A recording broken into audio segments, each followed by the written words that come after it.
Exacto. Bien, es lo que sucede. Estamos aprendiendo, ¿no? Es un aprendizaje acelerado, pero ahí estás Celia como Celia. Perfecto. Bienvenida de nuevo. Perfecto. Bueno, ahora sí estaríamos todos, así que vamos a dar comienzo a la que forman entonces el protocolo correspondiente. Bueno, buenas tardes entonces a todos. A raíz de la emergencia sanitaria de público conocimiento, la Secretaría de Posgrado y Cooperación Internacional, a través de la disposición 62/2020, autoriza a implementar los medios necesarios para la realización de defensas de tesis de posgrado a través de videoconferencias, admitiendo la intervención completa de los participantes en forma remota, habilitando una excepción, hasta nuevo aviso, a lo establecido por el artículo 23 del anexo 4, carrera de doctorado, de la resolución del Consejo Superior número 273/19, y requiriendo la presencia de un veedor que permanezca en conexión durante la totalidad del tiempo que transcurra la defensa, evaluación y elaboración del dictamen. En este marco, siendo las 14 horas del día 16 de abril de 2020, el licenciado Gustavo Marcelo Martín, DNI 34968-051, defenderá la tesis "El ecofeminismo como movimiento socioterritorial en América Latina. Los casos de Argentina y Brasil 2007-2013", correspondiente a la carrera Doctorado en Desarrollo Territorial de la Facultad de Ciencias Económicas de la Universidad Nacional de Río Cuarto. Se encuentran presentes los integrantes del jurado que evaluarán la tesis, los profesores doctora Celia Vasconsuelo, doctora Adriana Goria y doctor Santiago Polón, designados por disposición 78/2020 de la Secretaría de Posgrado y Cooperación Internacional de la Universidad Nacional de Río Cuarto. El miembro veedor, integrante de la Junta Académica de la carrera, doctora Cecilia Rita Fico. El director de la tesis, doctor Mario Pecheni, y la codirectora de tesis, doctora Viviana Quiroga.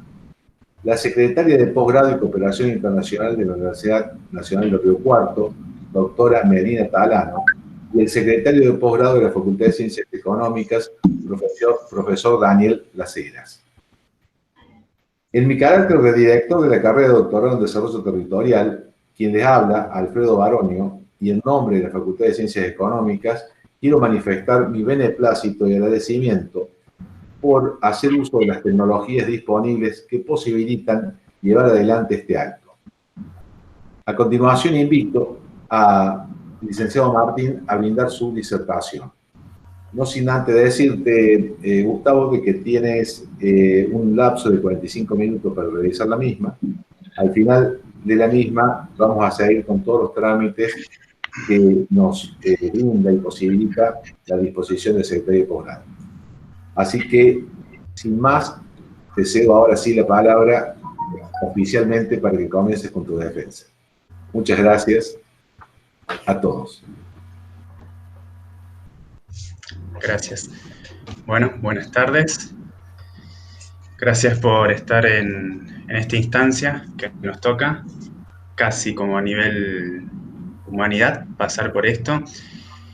Y agradecer a todos y todas quienes están participando aquí, principalmente a mi director, que se encuentra allí, Mario, mi codirectora, al jurado, Adriana, Santiago y Celia, al director de la carrera, que recién estuvo presentando, Alfredo, así también como a la profesora Ana Bianco, que estuvo haciendo los trámites correspondientes, y a las demás personas que representan a la institución de la universidad en la cual me recibo, y que también destaco esto porque yo realicé la carrera de grado de Ciencia Política en la Universidad Nacional de Río Cuarto, y fue como un compromiso personal realizar el posgrado más alto que al menos se ofrece, el doctorado, realizarlo también en esta casa de estudios.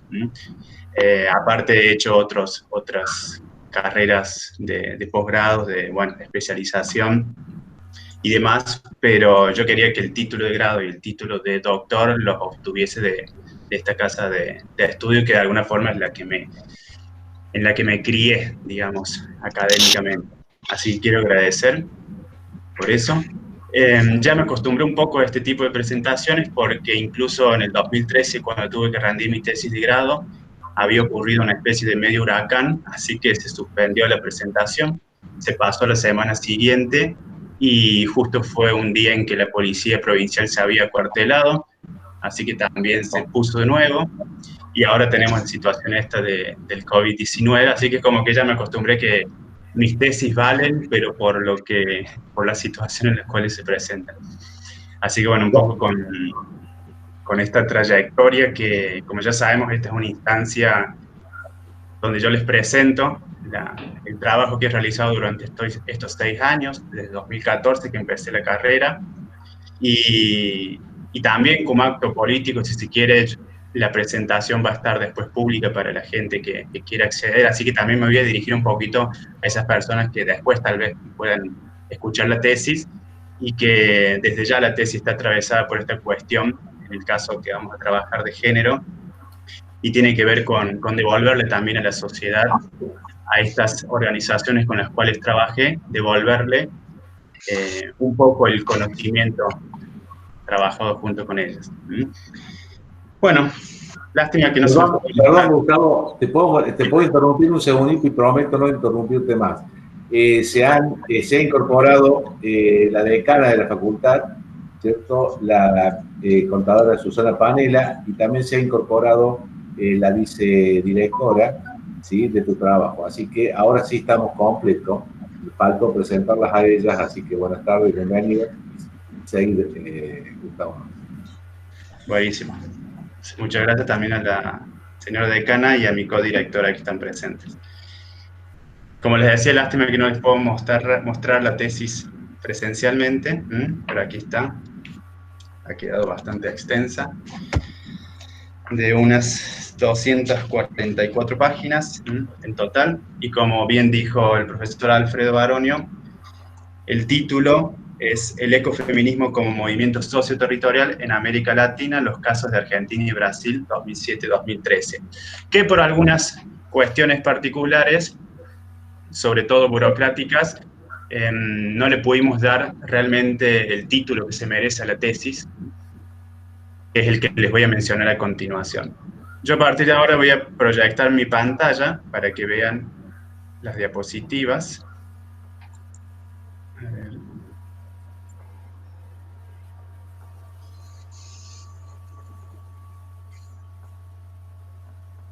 ¿Alguien me puede decir si se ve? Bueno, ahora. Ahora. Hay que esperar un momentito. Sí. Sí, listo. Bien, y se completa. Bien. Como les decía, entonces la tesis doctoral, pero que por unas cuestiones que hemos trabajado, sobre todo a nivel epistemológico y también metodológico, consideramos que el título ideal hubiese sido Mujeres, Ambiente y Territorios en América Latina, el ecofeminismo como movimiento socioterritorial desde Argentina y Brasil. Por una cuestión de incluir un título más general y un subtítulo un poquito más particular, por ahí la palabra casos, que a nivel de doctorado puede generar alguna confusión, pero sobre todo está trabajado más a nivel teórico.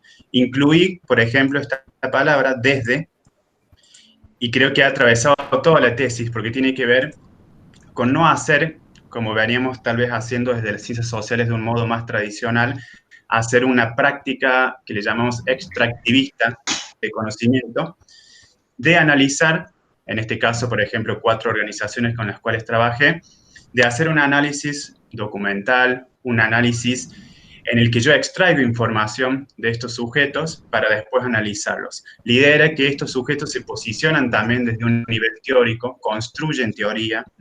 Es toda una visión que trabajamos desde las epistemologías del sur, donde los movimientos sociales crean teoría. La acción, la praxis política crea teoría y el conocimiento teórico también promueve la acción. A eso hacemos referencia con la palabra desde. Entonces, quienes han leído la tesis verán que muchas veces los comentarios, por ejemplo, de las entrevistas que he realizado, están a un nivel más bien de dialogar incluso con los autores y las autoras que yo propongo dentro de la tesis. No es que tal autor analiza lo que dijo tal sujeto de la praxis política, sino que dialogan conjuntamente al mismo nivel teórico. Mi codirector, como les dije, el doctor Mario Pecceni, y mi codirectora, la doctora María Virginia Quiroga. Una cosita que me quedó también, los años, como estos movimientos están trabajando actualmente, siguen aconteciendo su práctica, decidimos sacarle esos años, habíamos decidido tomar más o menos unos 5 o 6 años promedio. Pusimos 2013 porque yo empecé la tesis en 2014 y en el 2007 al menos las cuatro organizaciones con las cuales trabajé ya estaban consolidadas a nivel de movimiento. El propósito de esta investigación, bueno, tiene que ver sobre todo, está atravesada con una cuestión personal. Yo me defino también como activista ambiental. Y de repente vi que en estas luchas ambientales que llevamos a cabo con otros sujetos, la mayoría de esos sujetos eran mujeres. Entonces me surgió esta pregunta de por qué estaba rodeado en una lucha ambiental de mujeres que se definían como mujeres. Y ahí empecé a investigar y descubrí este concepto del ecofeminismo, que vincula por un lado, como ya les voy a explicar enseguida, feminismo con ecología. Entonces, el deseo, el propósito original tuvo que ver con esa experiencia personal. Así empezamos un largo viaje que duró 6 años, con sus idas y vueltas, con 2 años poder definir cuáles iban a ser mis 4 casos de estudios. Así que finalmente quedó la tesis, compuesta de 7 capítulos. Esto ya un poco ya lo había explicado en la presentación anterior, pero para la gente que se sume de nuevo, la tesis quedó en 7 capítulos, desde la introducción hasta las conclusiones.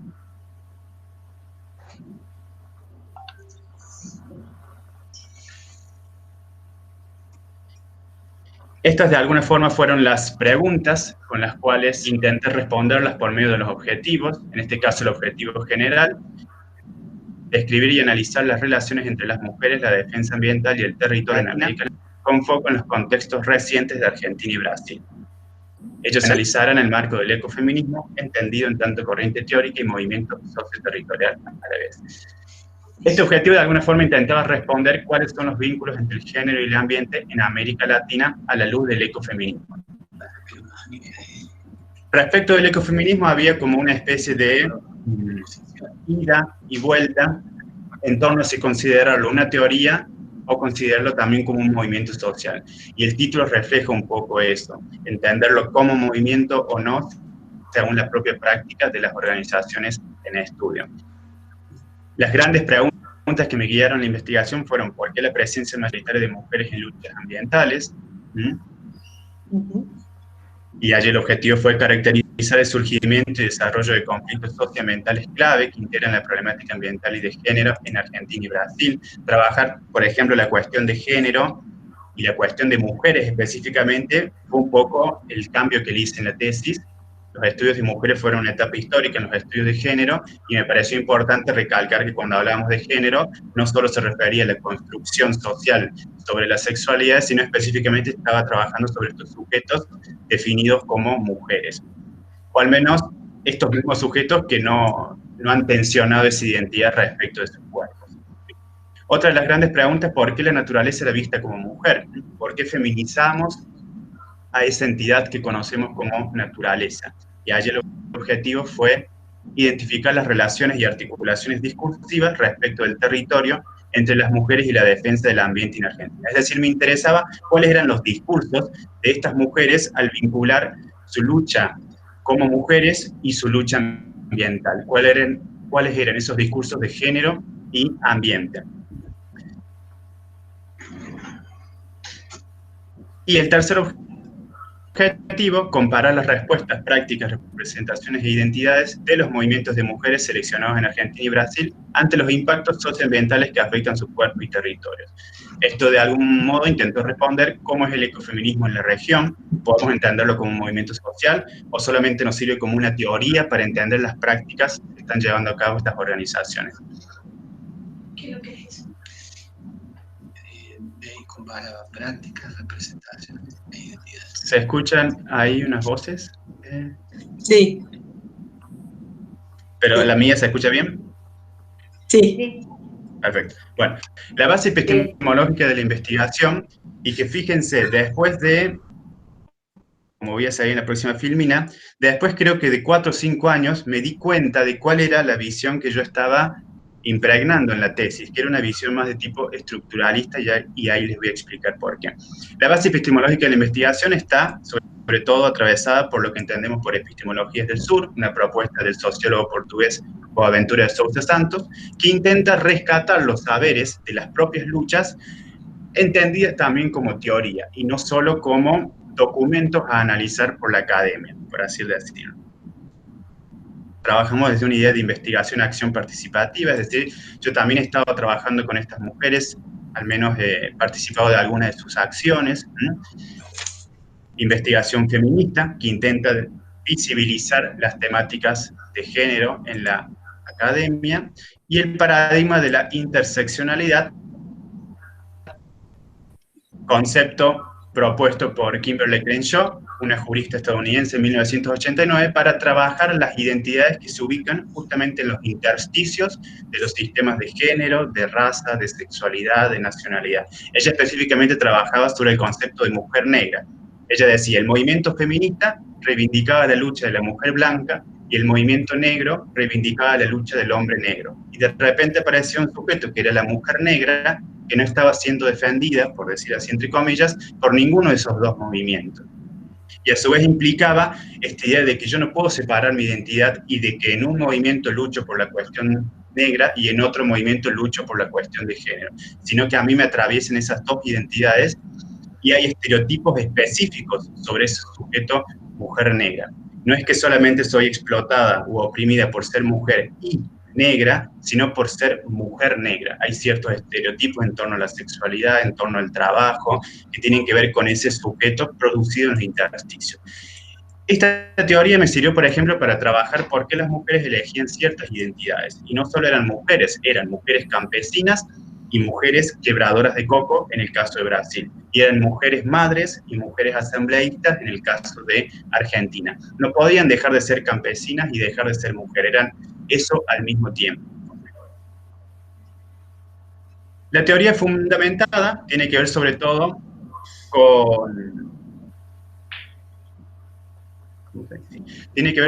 con una forma de proceder en la investigación vinculada al hecho de lo que entendemos como método de comparación constante. Es decir, hay un diálogo constante entre teoría y datos.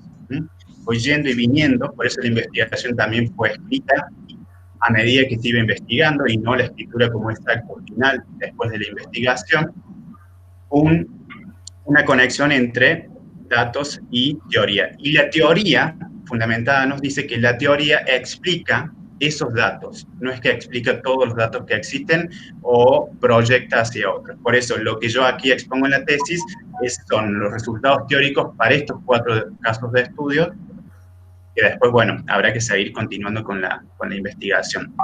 Investigador Brecoler tiene que ver con esta idea de que, bueno, de hecho se me complicó, por ejemplo, el estandarizar algunas técnicas de investigación para esa recolección, entre comillas, de datos. En algunos casos podía hacer entrevistas presenciales, en otros casos tuve que hacer entrevistas virtuales, en otros casos tuve que recolectar análisis de documentos publicados, en otros casos no había documentos publicados. Entonces, esta idea de investigador precolar tiene que ver con que, bueno, trabajo con lo que tengo y trato de generar alguna especie de comparación que sea metodológicamente apta o admisible.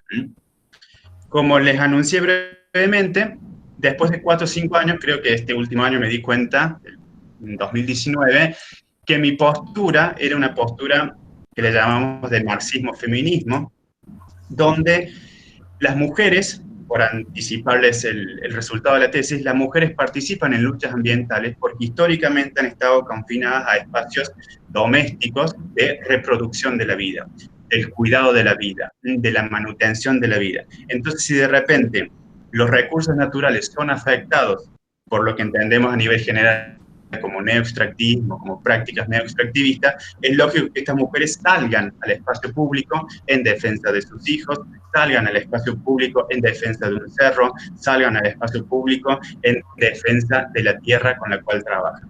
Ahí vamos a ver también, que es uno de los resultados de la tesis, no es que solamente deben salir al espacio público para continuar con esa reproducción de la vida, sino que esa salida al espacio público tiene que ver con volver a las condiciones iniciales de reproducción.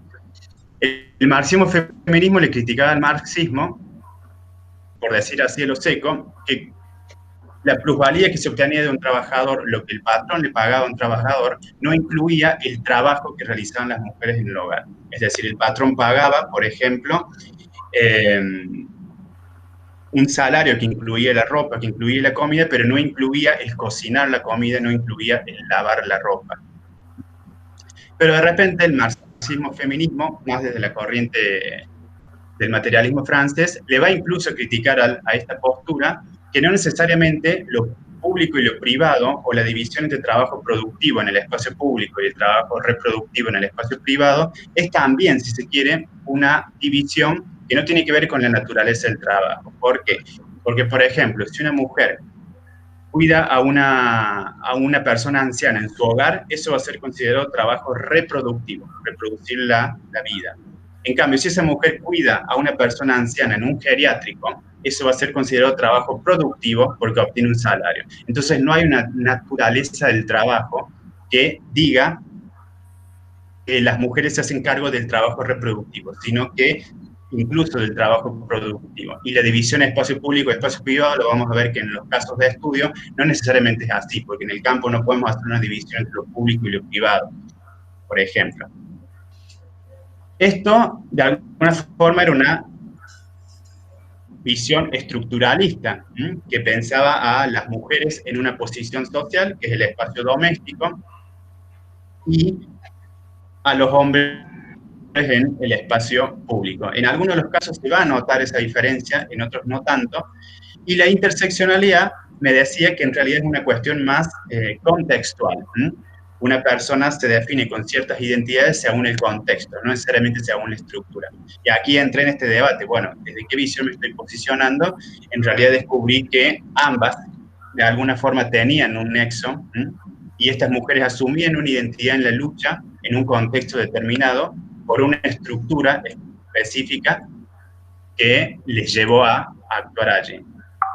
Ahí propuse una teoría política del patriarcado, es decir, trabajar el patriarcado en contexto. No es lo mismo el patriarcado general, como se ha pensado desde el feminismo radical, sino el patriarcado, por ejemplo, el patriarcado en el campo, el patriarcado en contextos extractivistas. Ahí algunas mujeres nos van a decir, oiga, si usted piensa que el patriarcado implica que los hombres tienen el dominio de las instituciones que sustentan y reproducen el patriarcado, aquí, por ejemplo, en nuestra comunidad indígena no hay patriarcado, porque los hombres indígenas no tienen ninguna de esas instituciones, ya sea del Estado, ya sea de lo que fuese en la perspectiva occidental que tenemos. La investigación fue sobre todo un estudio de tipo comparativo en el que trabajé 4 casos. Habíamos dicho antes en la primera presentación que al menos lo mínimo ideal eran 4 casos para poder comparar 2 primeramente por oposición, que sean contrarios, y 2 más para ver si eso sucede de nuevo. De ahí la idea de elegir 4. y poder trabajar un poquito más en profundidad. Y se fue incluso abordándolos en la misma tesis. Por eso, la primera parte del trabajo, que es el marco teórico, no necesariamente debe ser entendido como una parte previa al estudio de casos, sino que estos mismos casos se van metiendo en el marco teórico, y yo voy dando ejemplos durante el desarrollo de la lectura de cómo van trabajándose esos casos vinculados al marco teórico, que es lo que nos propone la teoría fundamental. Realicé entrevistas, análisis documental y de contenido de algunos discursos. Discursos aquí no solo en el sentido de la palabra escrita o la palabra oral, sino también en el sentido Foucaultiano del término, de un dispositivo que ordena la realidad y permite, por ejemplo, en el caso de las mujeres, revelar cuál es la relación que tienen con la naturaleza. Así se constituyó el marco teórico, con 6 partes, pasando desde los estudios de género, de desarrollo, vinculándolos al doctorado, para pasar por el ecofeminismo específicamente, después ir vinculándolo a los conflictos socioambientales, es decir, me interesó estas organizaciones en conflicto, para finalmente ir hacia la concepción de territorio como un espacio de disputa de poder social. Hubo un capítulo específico dedicado a 6 entrevistas que realicé a especialistas en la materia, que al menos quienes estamos en el campo del ecofeminismo son bastante reconocidas, y por eso le di esta entidad de capítulo aparte, como un punto también de nexo entre el marco teórico y la llegada más directa al análisis de los casos. Realicé entrevistas a Claudia Corol, más vinculada al feminismo popular, a Alicia Puleo de España, vinculada al ecofeminismo ilustrado, a Ivonne Guevara, ecofeminismo holístico, ella es de Brasil, a Héctor Alimonda, que yo le dediqué la tesis porque falleció ese mismo año que yo le realicé la entrevista, que habla más bien de un discurso ambientalista general. Silvia Federici, reconocida investigadora italiana en torno a lo que fue el proceso de cacería de brujas, como el vínculo entre las mujeres y la defensa de la tierra. Es decir, bruja era toda campesina que estaba defendiéndose contra la llegada del capitalismo. Y Mauricio Berger, un investigador también del CONICET de Córdoba, que él trabajó bastante el caso de Madre de Ituzaingó desde el concepto de afectados ambientales. Como pueden ver aquí, yo les marqué a estos 2 sujetos, Héctor Alimón y Mauricio Berger, porque coincidió que estos 2 investigadores planteaban que no había una especificidad femenina en el discurso ambiental. No sé si tendrá bien que ver porque son hombres, pero coincidía de que pensaban la lucha ambiental en forma general y no específicamente vinculada al ambiente en torno a las mujeres.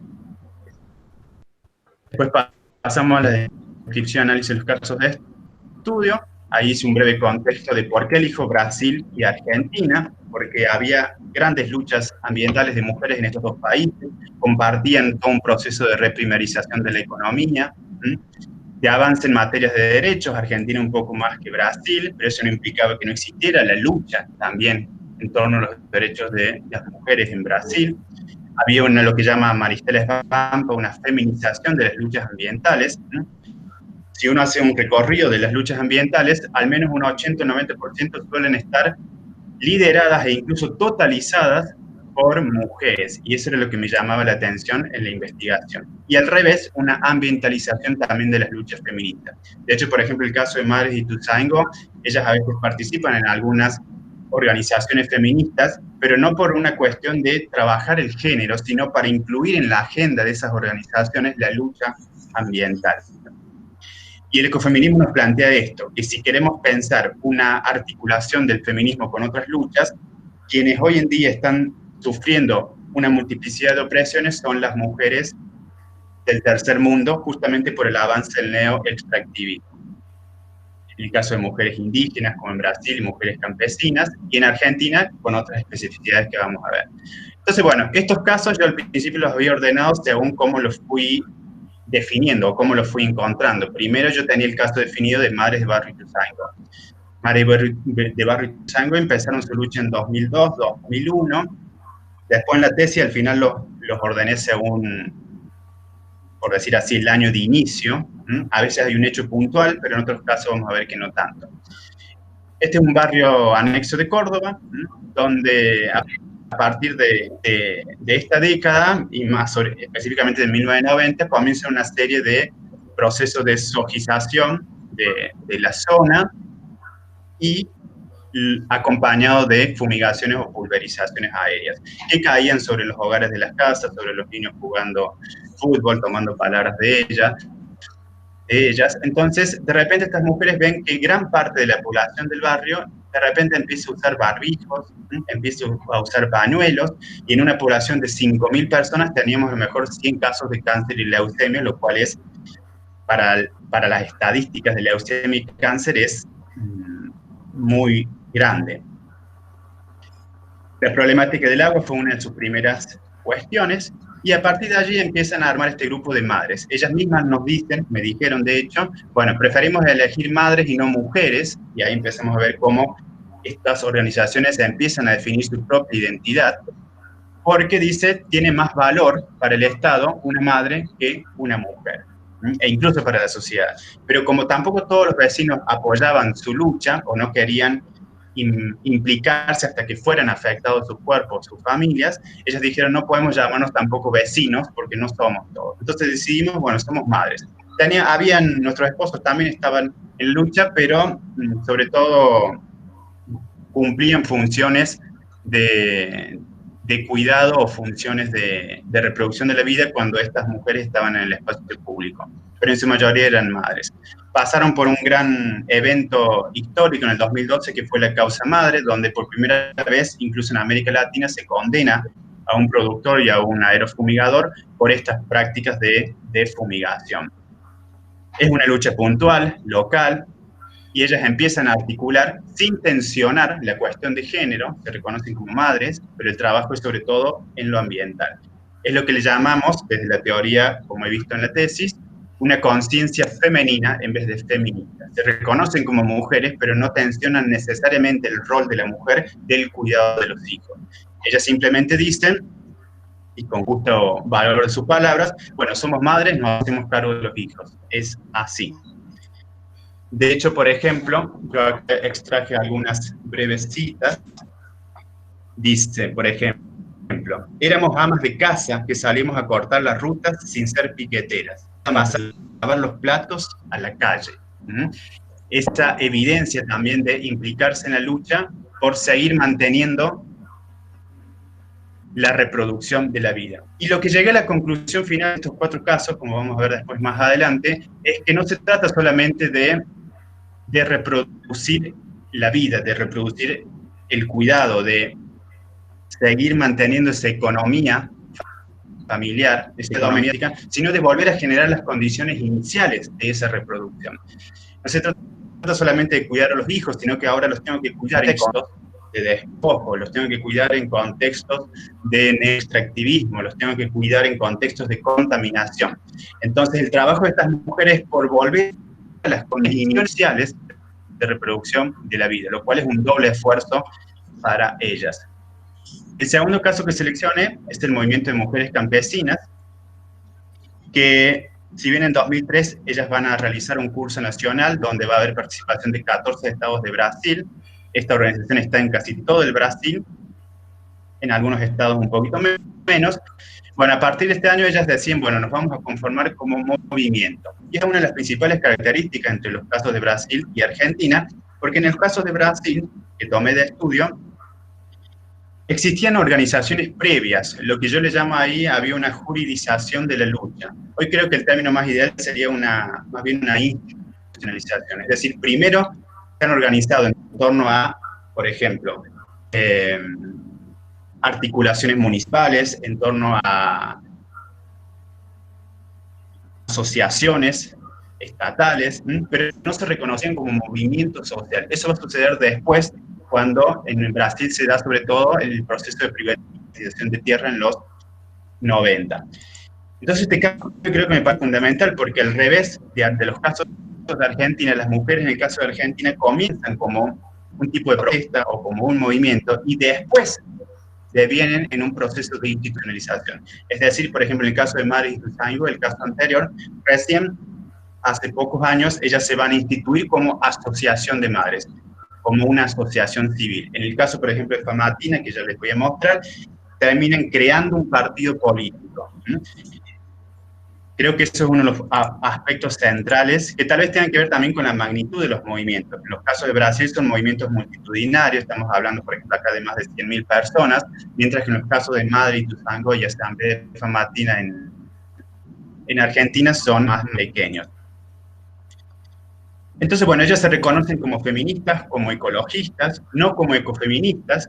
Por eso yo llegué a la conclusión de que el ecofeminismo en América Latina no puede entenderse como un movimiento social, pero sí se puede hacer una lectura ecofeminista de estos movimientos al vincular el discurso de género y ambiente. Para ellas, por ejemplo, no hay una relación natural entre ser mujer y la naturaleza, sino que al haber estado obligadas a estar en el espacio doméstico, privado, por decir así, bueno, terminan generando esa conciencia ambiental.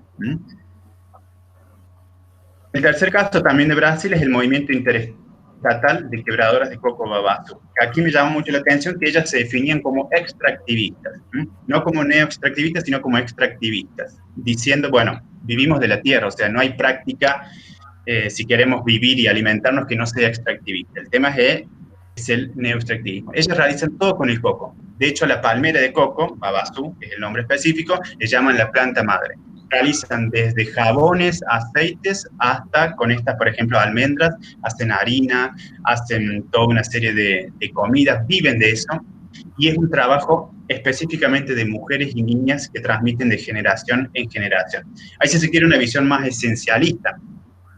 Y esto es interesante porque a nivel teórico, en el ecofeminismo hay dos corrientes, una corriente más esencialista, como les dije, y una corriente más constructivista. La corriente esencialista, que es por lo general a la cual se asocia el ecofeminismo más desde el nivel social, es decir, cuando la gente piensa en ecofeminismo, solamente piensa en esta visión más esencialista o espiritualista, pero deja un poco de lado que hay otra corriente que es la constructivista. La esencialista nos dice que hay un vínculo entre mujer y naturaleza casi óntico, casi biológico, casi anatómico o genético incluso, de como la madre tierra justamente es madre, da vida, y la madre mujer da vida también, entonces hay un vínculo casi místico entre estas dos entidades.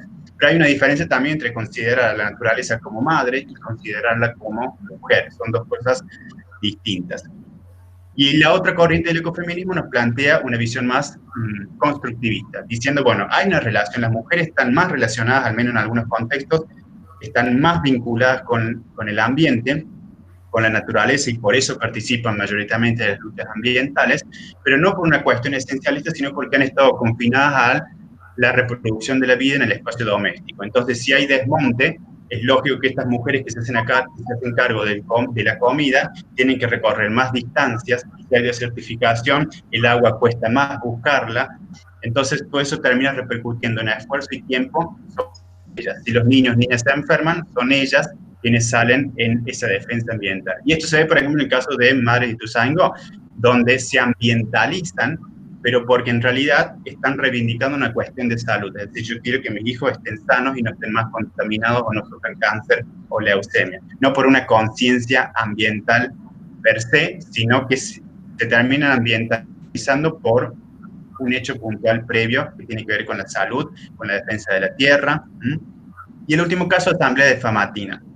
En el 2006, específicamente, ya hay un movimiento articulador entre docentes, entre la comunidad, incluso entre algunos políticos, de impedir el ingreso de algunas multinacionales como Cisco, como Barrick Gold, para explotar el Cerro Famatina, que es un cordón montañoso que cruza La Rioja y Catamarca, con nevadas en sus puntas, y ahí el agua, por ejemplo, va a ser central, porque estas actividades mineras, sobre todo de mega minería a cielo abierto, utilizan mucha agua. Entonces, eso implica incluso un conflicto agrario entre los pequeños productores que utilizan esa agua y las grandes empresas que también la consumen en demasía. Entonces, no es solamente un conflicto de, como ellas mismas dicen, no es minería sí o minería no, sino qué tipo de minería y para quién.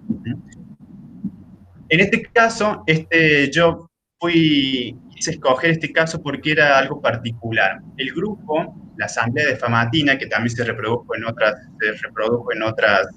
ciudades, en otros pueblos, era una organización, si se quiere, de mujeres, hombres, sobre todo de mujeres y hombres. Pero de repente ellas advertían que cuando un hombre hablaba, tenía mayor valor su palabra. Entonces sintieron que debían armar un grupo aparte, y ahí conformaron el grupo de las Salamanqueras del Valle de Famatina, que son un grupo de 47 mujeres. Es decir, me interesó porque dentro de un movimiento ambientalista que se perfilaba como general, por decir así, la misma práctica, la misma praxis política evidenciaba que era necesario un discurso más de tipo femenino para reivindicar esa lucha. Yo acá tengo una cita.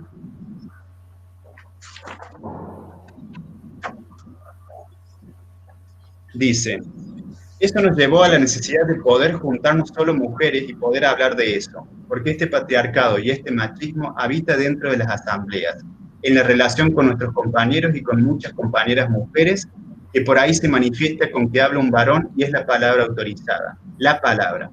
Por ahí tirando por el piso construcciones que veníamos haciendo desde un tiempo atrás y que nos costó un montón, pero bueno, lo dijo fulano, ¿no? Esta necesidad de feminizar también la lucha ambiental evidencia otro tipo de práctica ecofémica, podríamos decir. Finalmente, hay la tesis para quienes pudieron acceder a ella. Realizó un cuadro comparativo, trabajando distintas categorías, desde categorías identitarias hasta otras cuestiones más de psicocomparativas, que no necesariamente son categorías, llegando a algunos específicos. En América Latina, que nos queda poco tiempo, en América Latina ocurre lo que yo llamo un híbrido ecofeminista, que creo que es uno de los aportes de la tesis. ¿Qué sucede aquí? En América Latina, muchos de los grupos de mujeres, al menos los que estudié, reivindican la lucha ambientalista,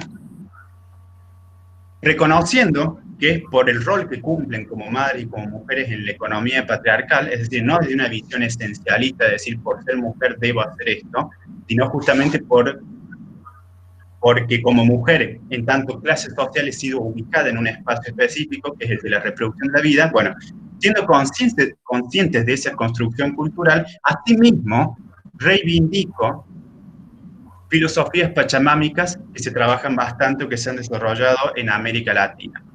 Por ejemplo, de distintas comunidades andinas, desde las comunidades guaraní, aymaras, hasta los conceptos como tenemos de Sumotausay, Causaxacha, de selva viviente. Es decir, son conscientes de que su rol en la economía es construido históricamente, pero asimismo reivindican estas filosofías pachamámicas de la madre tierra, de una visión por ahí un poquito más esencialista. Y esto solamente sucede en América Latina, porque en otros contextos, o el ecofeminismo en Europa, por ejemplo, es más constructivista, mientras que en África o en India es más esencialista. Las mujeres sienten que tienen la obligación del cuidado de la naturaleza porque se sienten más vinculadas con la naturaleza. En cambio, en América Latina se da esto, ¿no? Este híbrido ecofeminista. Y respecto de los casos de estudio, vi que en común han tenido siempre vínculos con otras organizaciones, nunca han quedado aisladas, así sea una organización local. Han variado entre una conciencia ecológica, que muchas veces la vuelven ecologista.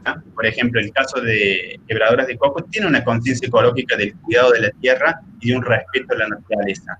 Pero tienen que volverse ecologistas en el sentido de la lucha, justamente para seguir manteniendo ese estilo de vida. En el caso de Mares, por ejemplo, una conciencia femenina, y de a poquito la van convirtiendo en una conciencia feminista, es decir, tensionar los roles de género y no solo utilizarlos como puntapié inicial de la lucha. Casi siempre, esto es interesante y me impactó mucho, la urbanización del reclamo. Es decir, que hay comunidades indígenas, por ejemplo, la de Quebradoras de Coco, donde para ser escuchadas necesitaban ir al espacio público, es decir, a las capitales de las ciudades. Es decir, que para reivindicar la lucha, para reivindicar el respeto por un territorio, debían ir a hablar y luchar en otro territorio. ¿Mm? Y esto implicaba también que muchas veces no es posible esta distinción entre espacio público y espacio privado, o se tergiversa o se diluye, se tensiona un poquito más. Y el punto de partida para unos es el punto de llegada para otros. Como les explicaba brevemente antes, algunas organizaciones ya existían como instituciones propias, no necesariamente por una lucha. Bueno, acá habría que hacer como un planteo más epistemológico de qué implica lucha, pero a veces estas organizaciones, por ejemplo, en los casos de Brasil, se unían, pero, por ejemplo, para obtener subsidios del Estado, para seguir obteniendo mejores condiciones de vida para su trabajo, pero no había un hecho puntual, un episodio, como le llamaba, que desatara un conflicto socioambiental, como va a ser la privatización de tierras en Argentina y Brasil, ambos países. En cambio, en los otros casos, era un punto de llegada. En el caso de Argentina, estas organizaciones se institucionalizan, se juridizan en algún tipo de institución, una asociación civil, un partido político. Y ahí, bueno, algunas características similares. La identidad en el caso de las organizaciones argentinas se conforma durante la lucha, es decir, que después de este hecho puntual, contaminación, después de este hecho puntual, explotación del Cerro Famatina, en el proceso de lucha, de defensa de esa tierra, de ese territorio, de esa salud, de esa vida, van conformando una identidad de lucha. A diferencia de los casos brasileños, donde ya existe una identidad de quebradora de coco, donde ya existe una identidad de mujer campesina. No hay una división sexual del trabajo, no se lucha tanto por el acceso a la tierra, sino por seguir manteniéndola como estaba. Es una lucha más por el hábitat, se vinculan con otras organizaciones, son más locales estas organizaciones, en Famatina específicamente La Rioja y en Córdoba, son de grupos reducidos. Entonces, bueno, ahí tuve que hacer todo un trabajo de ¿qué comparo? ¿Cómo comparo una organización de 4 mujeres con una organización de 100.000 mujeres? Bueno, lo comparo otra vez porque lo que me interesa es sobre todo el discurso, cómo vinculan género con ambiente en sus discursos y en sus luchas. Y la cuestión de la identidad, que también con mis directores le dedicamos un capítulo específico. No hay una juridicidad previa, como les dije, no tienen conocimiento del ecofeminismo, a excepción de algunos casos puntuales a nivel personal, mientras que en Brasil sí, hay conocimiento del ecofeminismo y lo vinculan, sobre todo el ecofeminismo esencialista, mencionando incluso, por ejemplo, las lecturas de Vandana Shiva. No tiene una cosmovisión pachamámica, pero en su vínculo con otras organizaciones que sí trabajan la idea de Pachamama, de Madre Tierra, empiezan a incluir esta idea, ¿no? Bueno, entonces yo empecé a luchar por mis hijos y de repente me doy cuenta que, bueno, hay otras cuestiones en el ambiente que debo trabajarlas. Esto tiene que ver con un modelo de desarrollo, esto tiene que ver con un modelo capitalista, que en realidad hay un sentir sobre la naturaleza que lo puedo resumir en esta cosmovisión pachamámica, que ya la tienen los casos brasileños. Son movimientos más bien de tipo urbanos, o rururbanos, también la distinción ahí ya se va perdiendo un poco en la teoría, mientras que en los casos brasileños son más bien rurales. Hay una preocupación por la salud, mientras que en los casos brasileños por la tierra. Ustedes piensen que, por ejemplo, las palmeras de Coco Babazú en los 90 son privatizadas y las mujeres quedan sin el recurso para poder trabajar de eso. Y a través de la lucha consiguen las famosas leyes de Babazú, que aunque no le dan la propiedad a ellas, pueden trabajarlas y seguir con esa actividad milenaria. Ahí comparé, bueno, viendo los casos argentinos, ya comparé también los brasileños. Y después, bueno, había ciertas particularidades de cada caso, ¿no? Por mencionar algunas. Ahí hice una tipología basada en un autor que es Garrido Peña, y los tipos de conflicto. En el caso de Madre, un conflicto de riesgo, está en riesgo la salud. En el caso de Famatina, es un conflicto por conservación, un conflicto socioambiental por conservación. Es decir, quiero que el cerro siga estando ahí, aunque yo no lo utilice, pero quiero que siga estando allí. En el caso del movimiento quebrador de Coco Babazú, hay que ver con un tipo de conflicto de recuperación, es decir, recuperar la tierra que me fue quitada. Y en el caso del movimiento de mujeres campesinas, con un conflicto de tipo alternativo. ¿Qué significa esto? Que no solamente yo quiero que la tierra esté en nuestras manos, porque las mujeres son campesinas, pero no tienen la propiedad de la tierra, por lo cual implica no poder heredar, por ejemplo, la tierra, o no poder conseguir subsidios para eso. Es decir, su principal lucha, por ejemplo, fue ser reconocidas como trabajadoras rurales.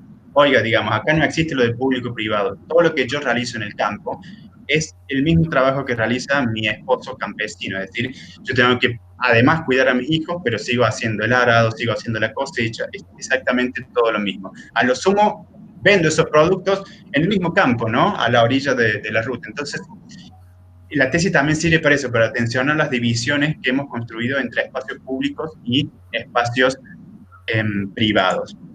Y estas mujeres proponen además otro modelo de desarrollo, otro modelo que no sea capitalista, que vincule la agricultura familiar con las prácticas comunitarias. De allí la idea de alternativa, donde hay un proyecto, a diferencia de los otros casos donde no existe. Creo que es una de las cuestiones centrales. Y por último, ahí yo propuse esta categoría como aporte de la tesis doctoral, una identidad ecoterritorial de género y de una sensibilidad ambiental históricamente construida. Es decir, las mujeres sí terminan teniendo, y otros sujetos, por supuesto, terminan teniendo un sentimiento hacia la naturaleza, que yo ahí le llamo una sensibilidad ambiental, pero es históricamente construida, reconocen que es históricamente construida. No tanto en el caso de Quebradores de Coco Babasú, donde hay una cuestión más bien esencialista, pero sin embargo ellas al tener que ir a las ciudades a reivindicar su territorio, las labores que ellas realizaban antes se las dejaron a los maridos, lo cual implica que no es que esto lo pueden hacer solamente mujeres porque están capacitadas genéticamente para eso, sino porque, bueno, es una cuestión de tradición comunitaria y la sociedad se dividió así, una sociedad masculina que realiza ciertas cosas y una sociedad femenina que realiza otras labores y se complementan. De hecho, la visión andina tiene que ver con esta idea de complementación de los géneros y no tanto de oposición. La mujer tiene poder tanto en el espacio privado como en el espacio público respecto de sus propias actividades. Y esta identidad puede estar basada inicialmente en la defensa ambiental, como en el caso de Famatina, puede estar basada en la defensa de la salud, como en el caso de Madres, o puede estar basada en la defensa de la tierra, tierra-territorio, territorio como un concepto más amplio que vincula las relaciones de poder, como en el caso del movimiento de mujeres campesinas y quebradoras de Coco Babasú. Sin importar cuál sea el motivo de inicio de la lucha ambiental, siempre se terminan ambientalizando o adquiriendo o tomando concepciones pachamámicas, que les sirve de hecho en su lucha misma o encuentran algún respaldo filosófico a su práctica. Para cerrar, entonces, el feminismo en América Latina no se constituye como un movimiento social, a diferencia de otras regiones, pero las luchas ambientales feministas pueden ser leídas desde las corrientes ecofeministas y entendidas como movimientos socioterritoriales. Es decir, bueno, hubo todavía un conflicto ahí de si podía considerarlos movimientos o no. En lo particular en la tesis, sí los considero como movimientos socioterritoriales, pero no en el sentido de que es un tipo de movimiento social, como dice Fernando Manzano Fernández, sino que es una lectura territorial del movimiento social. No es un tipo de movimiento social, sino que es una lectura territorial. Lo mismo, el mismo criterio apliqué para el ecofeminismo. Solamente haciendo una lectura ecofeminista puedo entender por qué algunos casos vinculan a las mujeres con la naturaleza de un modo esencialista y por qué en otros casos lo hacen de un modo más de tipo constructivista. Finalmente, esto es interesante en América Latina, así como en otras regiones, ocurre un diálogo sur-sur. ¿Qué quiere decir esto? Que las mismas mujeres terminan leyendo, por ejemplo, literalmente textos de otras mujeres del sur. No como estamos acostumbrados muchas veces en nuestra América Latina de leer siempre autores franceses o leer autores anglosajones, sino que leen incluso a otras personas del sur, como por ejemplo Vandana Shiva, que es de la India. Y ocurre entonces así un híbrido ecofeminista.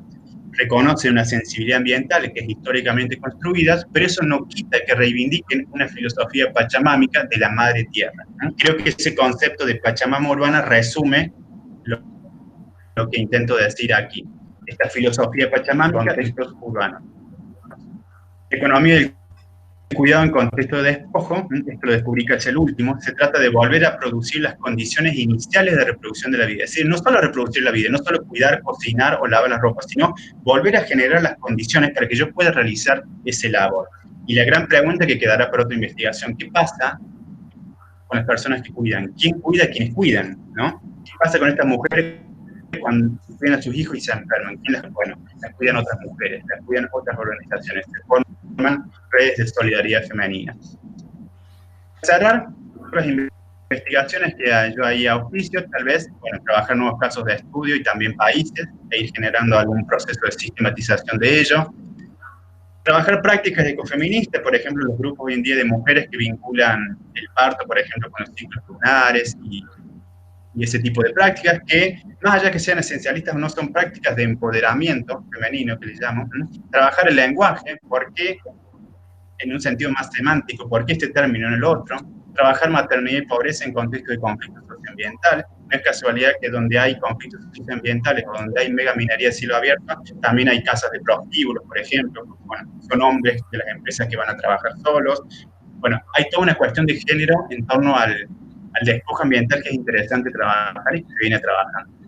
Vincular ecologismo con otros géneros, ¿qué pasa, digamos, con otras sexualidades, con la comunidad LGBTI, por ejemplo?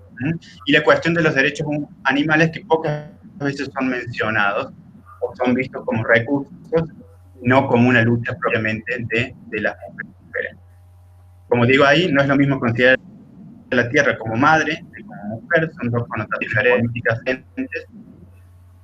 Y si la naturaleza fuera considerada hombre, tal vez no sería explotada. Creo que esto es central, ¿no? En la idea de, bueno, todo lo que se feminiza, es decir, desde la niñez a las mujeres, a la comunidad LGBT, todo lo que se la naturaleza, todo lo que se feminiza es como un paso previo para ser explotado. Entonces, si realmente viéramos a la naturaleza como un hombre, quizás, digamos, no le daría este juego así de palabras. Bueno, esto por todo, quiero agradecerles. Acá en teoría ya me recibí.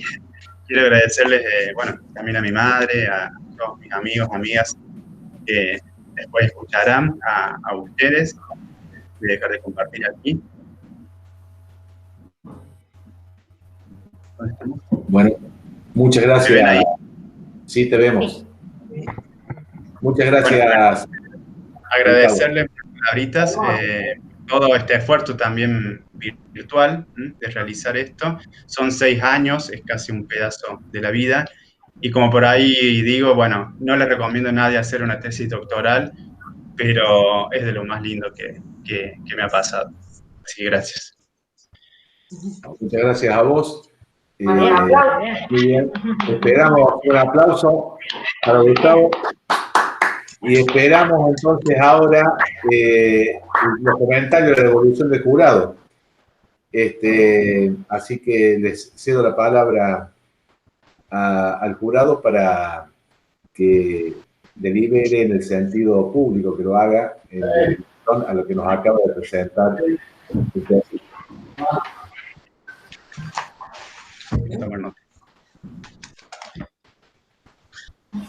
¿Quién empieza? Cualquiera de ustedes. Bueno, puedo empezar yo, si les parece. ¿Sí? ¿Cómo no? ¿Sí? ¿Cómo no? Bueno, yo como ya dije en otras oportunidades, y como se dice, cuando uno lee una buena tesis, es casi un enunciado ya casi estereotipado, pero no por estereotipado tiene menor valor, ¿no? Fue un placer leer tu tesis, Gustavo. Además aprendí mucho. Además, para mí es muy importante la producción teórica, entendiendo la producción teórica como práctica teórica, ¿no? Y esa práctica teórica, que yo no le veo mucha diferencia con esta cuestión, tal vez hay detalles técnicos o paradigmas distintos, no le veo mucha diferencia a esta noción de práctica teórica con la de investigación participativa, ¿no? Entonces, me parece a mí que la producción de conocimiento, el conocer, no solamente es un saber,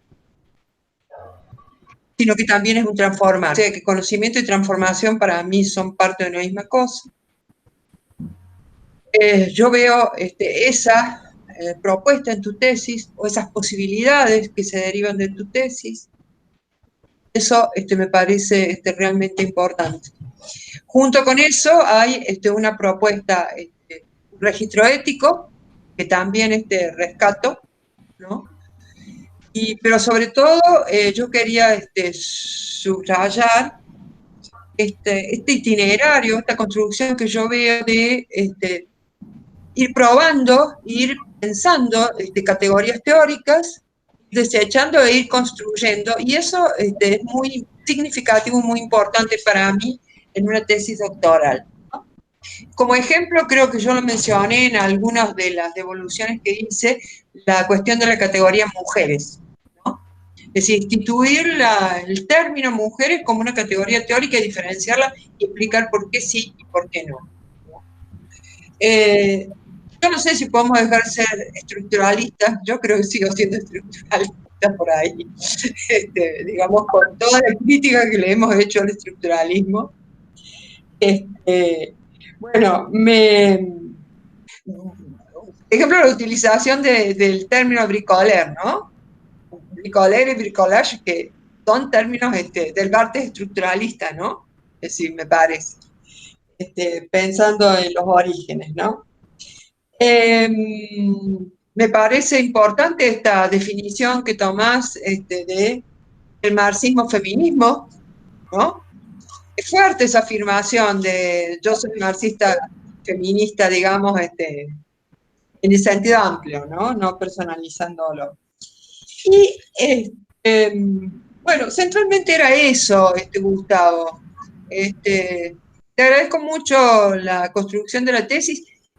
Y otra cosa, me pareció muy importante eso, y yo lo señalé, la articulación que realizás entre psicología, feminismo, género, todas esas relaciones, los deslindes me parecen muy, muy interesantes. Así que muchas gracias. Gracias, profe. Muy bien. Muchas gracias.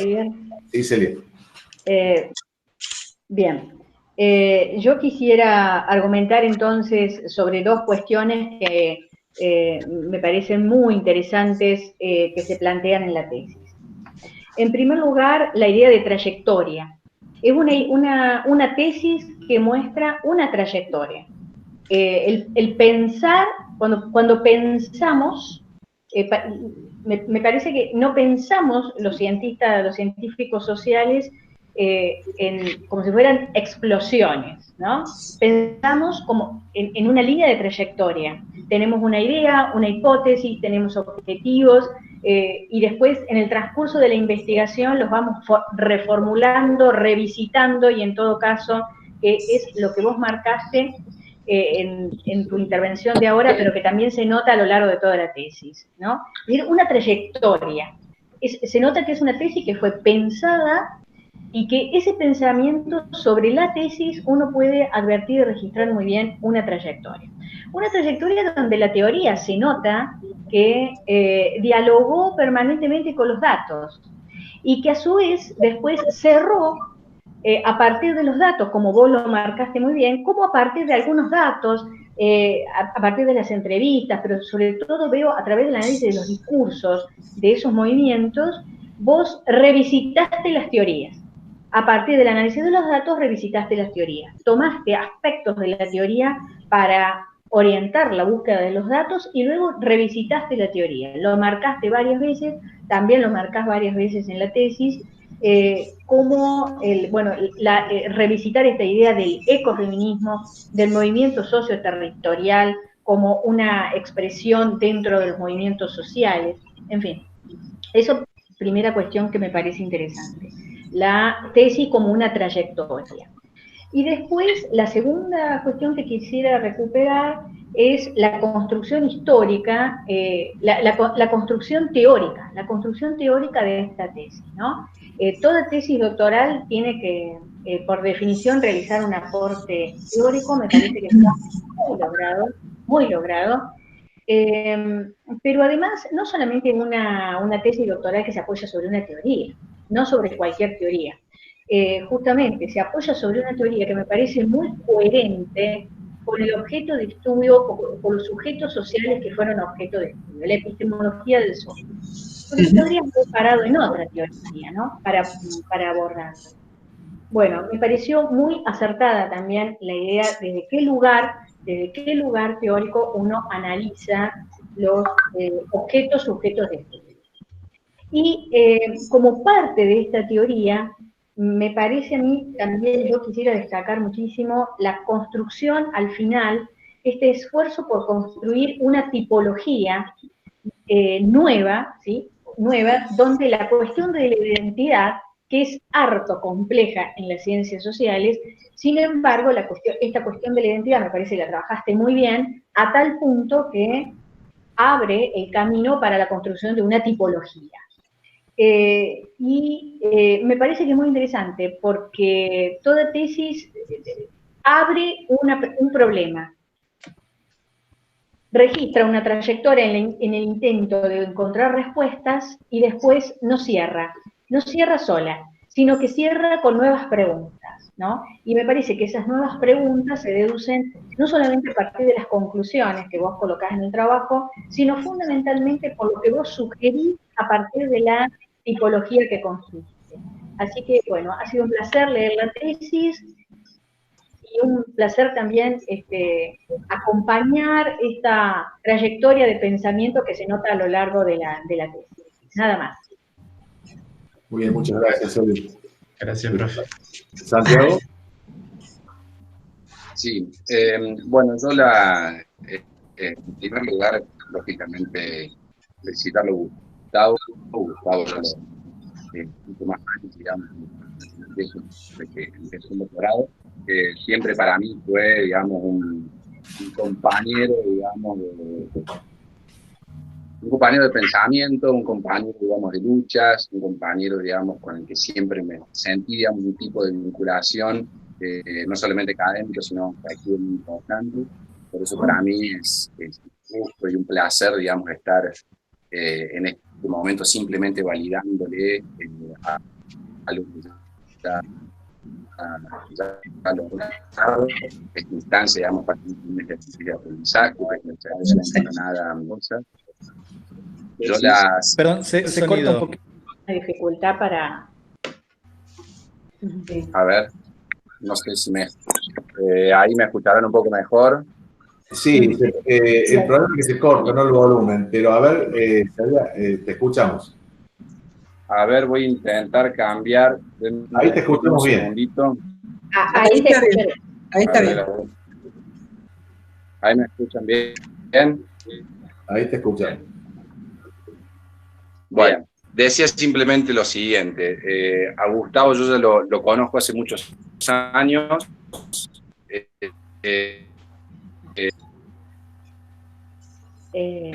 No sé, se ha interrumpido. Vamos a cerrar los micrófonos todos. Intercambiado con él, digamos. A ver, Santiago, ¿me esperás un minutito? Cerremos los micrófonos. ¿Cómo no?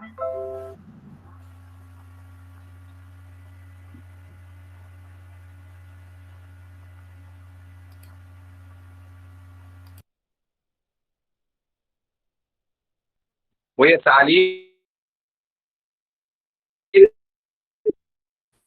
a salir y vuelvo a entrar. Bueno. Sí. Bueno, acá estamos. Director, ya los escuchamos, si quiere decir algunas palabras también. Vamos a ver si podemos escucharlo a Santiago primero.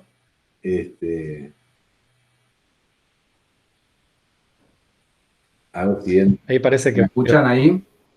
Parece que sí. Ahora sí, te escuchamos. Bueno, voy de vuelta. Repito simplemente lo que empecé a decir. Yo a Gustavo lo conozco hace muchos años. Yo con él vengo, digamos, ya con un trabajo de acompañamiento desde el grado. Para mí siempre fue una persona a la cual yo aprendí mucho más de lo que creo que puede haberle enseñado.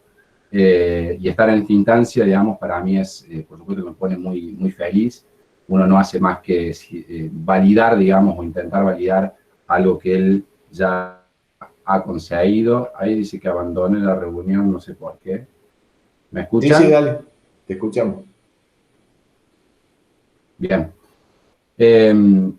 Bueno, en ese sentido, yo, digamos, las correcciones o las observaciones que en su momento tenía para hacerlo a su trabajo, yo ya se las transmití en su momento. le puede haber señal. Bueno, ahora no. Parece muy interesante y me suscribo, digamos, a eso. Bueno, ahora no te escuchamos, Santiago, pero creemos... ¿Y se apaga el video? A ver si cerrás el video, Santiago. ¿Habla ahora? ¿No? A veces pasa que se conecta por 2 canales al mismo tiempo. Por eso Sí. puede ser que que se desunió y unió mientras... Y eso produce como un lío. Mi experiencia... Pero, en síntesis, creo haber entendido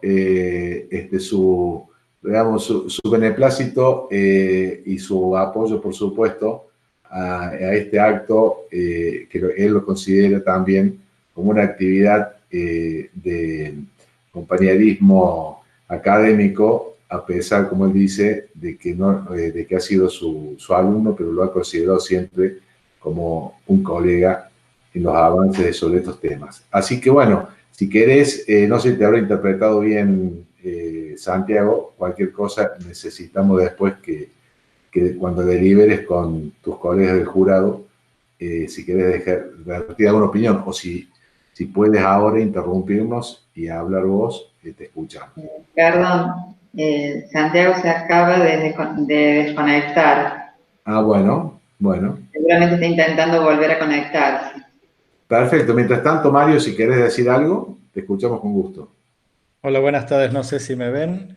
Sí, te vemos y te escuchamos. Bueno, primero quería, además de congratular a Gustavo y manifestar la felicidad también de compartir este momento y todo el proceso, agradecerle a las juradas y al jurado recién vuelto. Como ustedes vieron, el trabajo de la tesis de Gustavo, aparte de un enorme trabajo y elaboración intelectual y compromiso político, no sé si es la palabra, pero es una tesis muy honesta, tiene gran honestidad y eso es para mí muy valorable y extremadamente valorable. Y más allá de esto, aprovechar el momento para, bueno, comunicar esta idea de que tenemos que cuidarnos, no enloquecernos, y las instituciones de la universidad pública estamos para eso también, para cuidarnos, para no enloquecernos. Así que, bueno, finalmente, después de tantos líos, como dijo Gustavo al principio, lo logramos y estamos acá.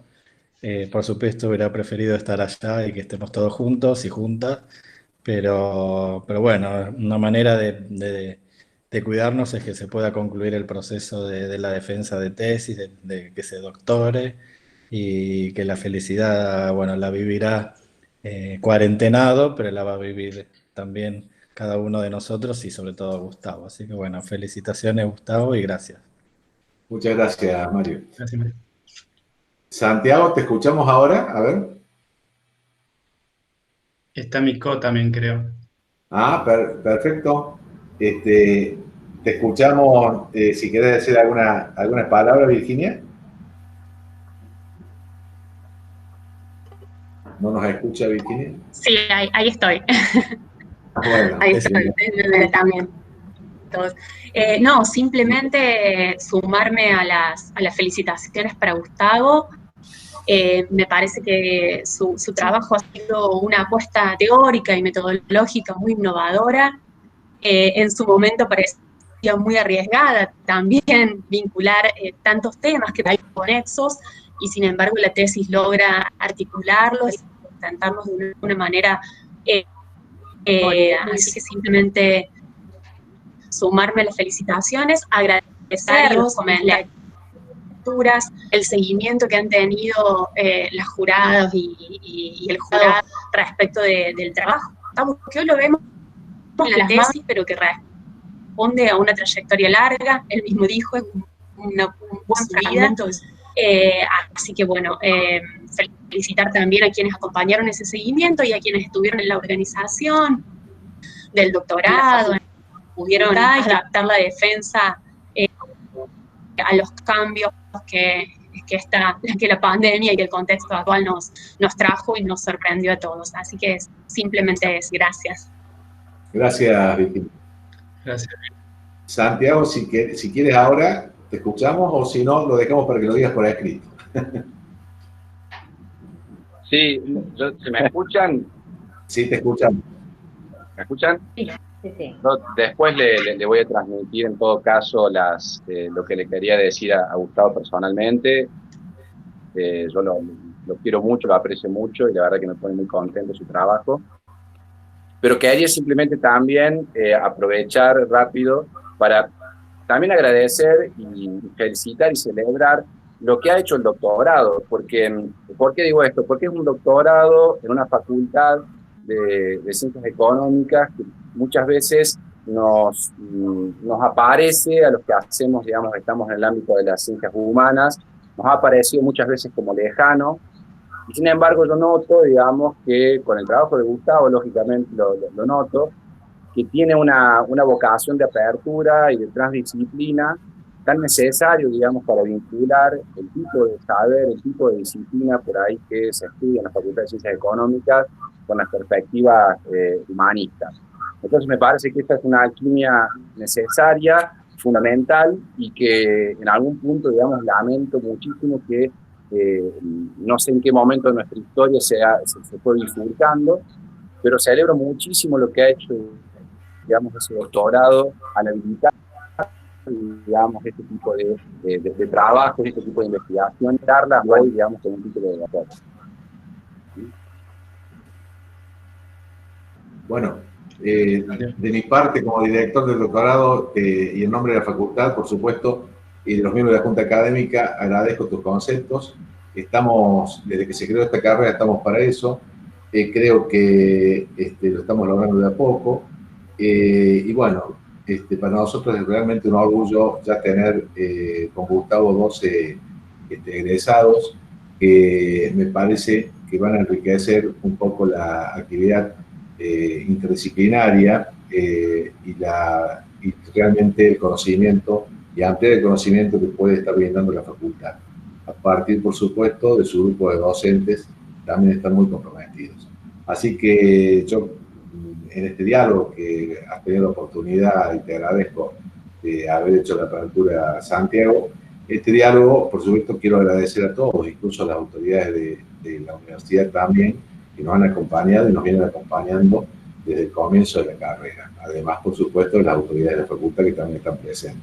Y también dejo abierto esta conversación para que, si la secretaria de posgrado quiere decirnos algo, aportarnos algo, el secretario de posgrado de la facultad, está abierto el diálogo para que conversemos antes de derivar lo que sigue el acto, que es darle la palabra a la veedora para que coordine este acto que sigue, que es el dictamen de la tesis, ¿no? Durante de eso, si a ustedes les parece, estamos todos los presentes y podemos conversar libremente. Los escucho, si hay alguien que quiere opinar, decir algo, es importante.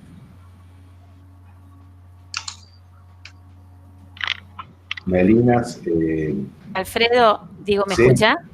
Sí, te escucho. Susana. No, yo sí, tengo otro compromiso, pero no quiero dejar de primero felicitarlo a Gustavo, una exposición muy buena, un tema muy interesante, y bueno, y también tomando las palabras de Santiago, como dice esta Facultad de Ciencias Económicas, que nos hemos formado en otro tipo de disciplina, a veces no lo pensamos o no lo tenemos en cuenta este tipo de investigaciones.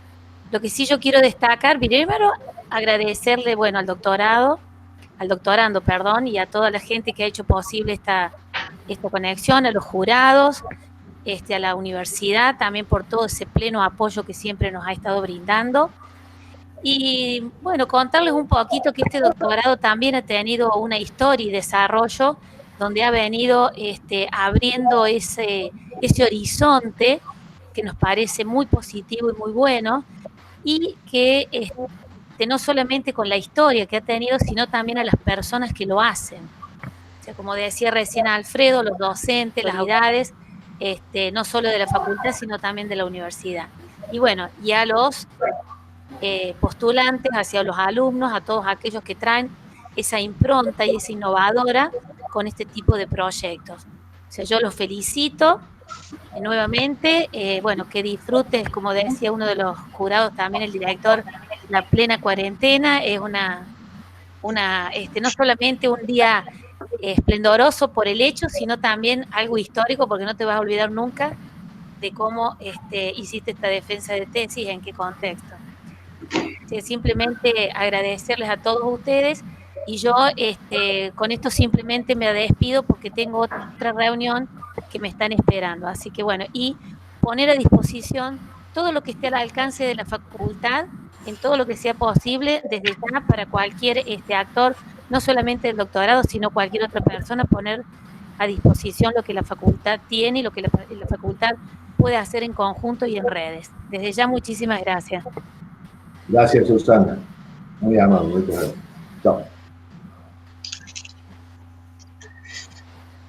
Sí, yo, Alfredo. Claro. Sí, Melina, seguimos. Sí. Bueno, adelante, Melina. No, un gusto que estemos acá reunidos. La verdad es que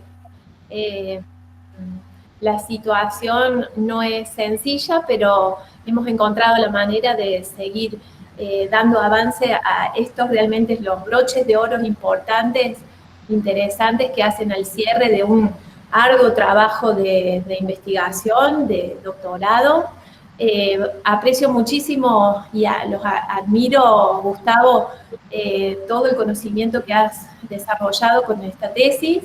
Sin duda hay un acompañamiento general desde la institución y todo desde la propia carrera, con su director y todos los miembros, la junta académica, que uno desconoce todo el trabajo que hay detrás para que vos hoy puedas lograr esto. Así que también mi agradecimiento para toda esa gente que pone su granito de arena. A los miembros de comisión hoy constituidos en jurado también agradecemos, y por supuesto la buena predisposición para estar de esta forma, lejos de los abrazos y que estaríamos dándonos a esta altura como forma de festejo, pero bueno, unidos también en estas condiciones para lograr los objetivos que nos hemos propuesto. Me encantó cuando empezaste tu presentación diciendo que te sentís parte de la institución, uno tiene puesta la camiseta, y como egresado de grado volviste a aportar a nuestra institución para lograr un posgrado, así que te agradecemos porque esos son los pequeños satisfacciones que tenemos de todo el trabajo que ponemos en la institución. Y bueno, hubo mucha gente trabajando en particular en lograr esta forma virtual, pero ha sido todo un éxito, por eso falta solamente el brindis y podernos tomar un champancito, algo, pero no dudo que vas a disfrutar de la manera que puedas y virtualmente con tus seres queridos. Yo agradezco a todos, no quiero entrar en detalles porque son todos los que estamos presentes, muchos más que no están hoy en esta presentación así virtual, pero agradecer que podamos haber logrado con éxito en estas condiciones tu defensa. Así que un abrazo grande y felicitaciones de mi parte. Gracias, profe. Muchas gracias, Marina, muy, muy amable. Y muchas gracias por la presencia también, ¿no? Un placer. Es muy Daniel para nosotros. Sí, bueno, yo también, al igual que la secretaria Melina, realmente, bueno, justamente ella me transmitió varios, yo quería resaltar, ¿no? Primero el esfuerzo de Gustavo, tantos años en la realización de su tesis, que realmente desde el punto de vista, ¿no es cierto?, de su epistemología, ¿no es cierto?, de su estructura en cuanto a desarrollo de la tesis, la forma de la exposición, bueno, ha sido impecable. Pienso que se nota todo el trabajo, ¿no es cierto? Y la dedicación, el apoyo también que ha tenido de los distintos profesores de la facultad. En ese sentido, realmente es un orgullo. También felicito a Mario, el director, también a Alfredo, bueno, como director del posgrado, siempre luchando, ¿no es cierto?, por la institución y para que los alumnos puedan lograr, como en este caso, bueno, poder completar la tesis, ¿no es cierto?, en esta situación que realmente empezó a trabar a través de todas las dificultades administrativas. Pero bueno, se pudo lograr y gracias. En ese sentido me siento muy y agradecido a todo el esfuerzo que hacen todos ustedes, los jurados, los directores, los no docentes, los técnicos, para poder haber logrado esto. Y bueno, la universidad también ha podido lograr a través de estas resoluciones nuevas y puesto a disposición, ¿no es cierto?, su unidad tecnológica de información como para poder realizar todas estas cuestiones que hacen, ¿no es cierto?, a la vida académica y en la vida, ¿no es cierto?, institucional de la universidad.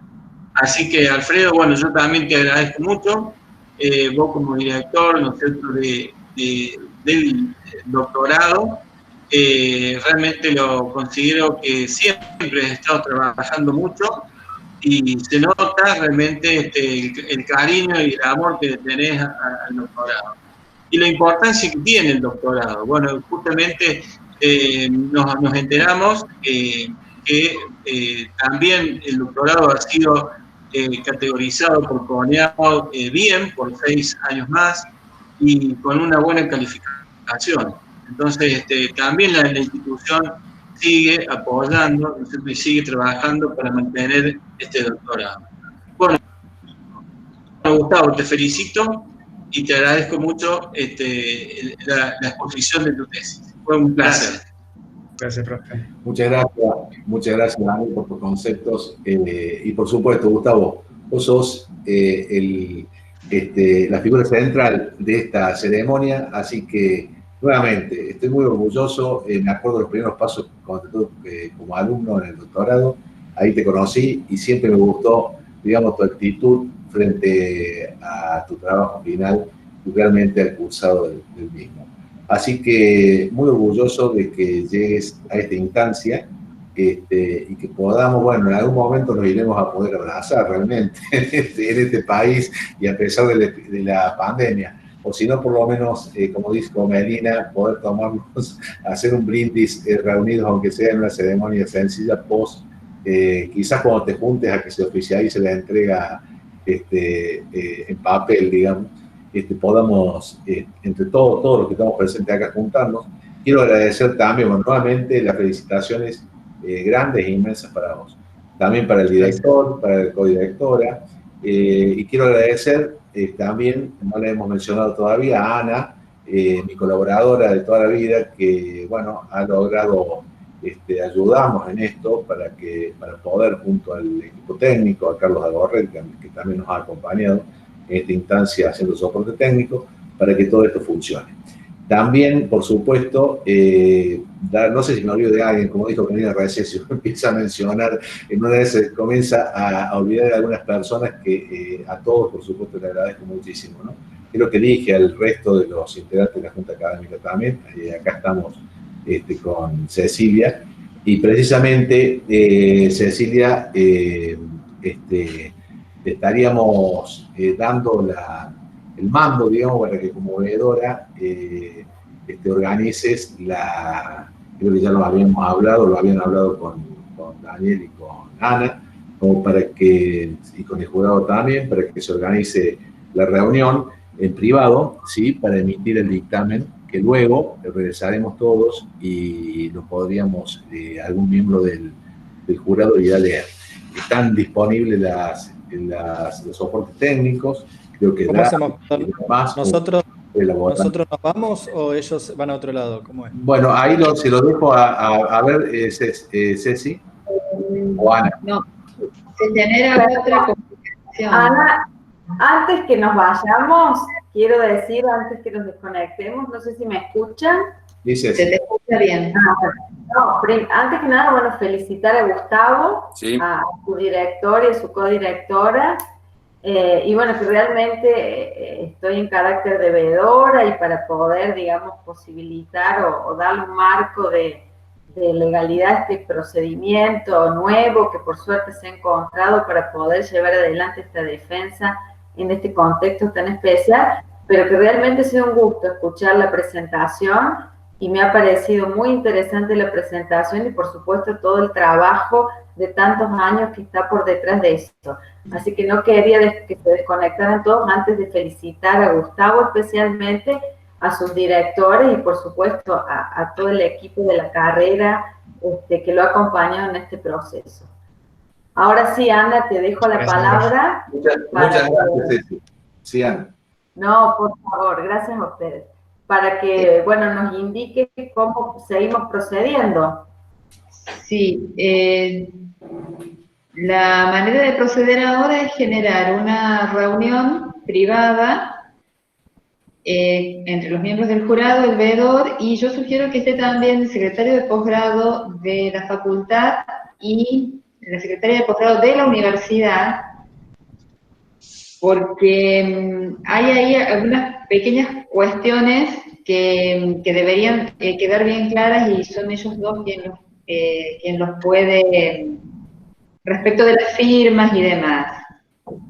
Perdón, perdonen que interrumpa. Sí. Yo solicito a la veedora que nos dé un tiempo para tomar un cafecito en la cafetería antes de iniciar. La llamada, se manda el link y todo, van a pasar unos 10 minutos, sí. Adriana, Entonces, ¿podemos ir a tomar un café? Adriana, yo tengo hecho. Bueno, yo también me lo Sí, hice. bien. Así que, Ana, ustedes vuelven a generar una reunión donde vamos a estar presentes, van a estar presentes los jurados, los secretarios de posgrado y yo, así sería. Sí, por lo general vos van a... Si no, nos podemos retirar, perdón. Sí, vos sí. Si no, nos podemos retirar y nos avisan cuándo volver. Claro. No. Mismo enlace. O puede quedar abierta, esta sala puede quedar abierta para que luego el jurado se incorpore una vez que...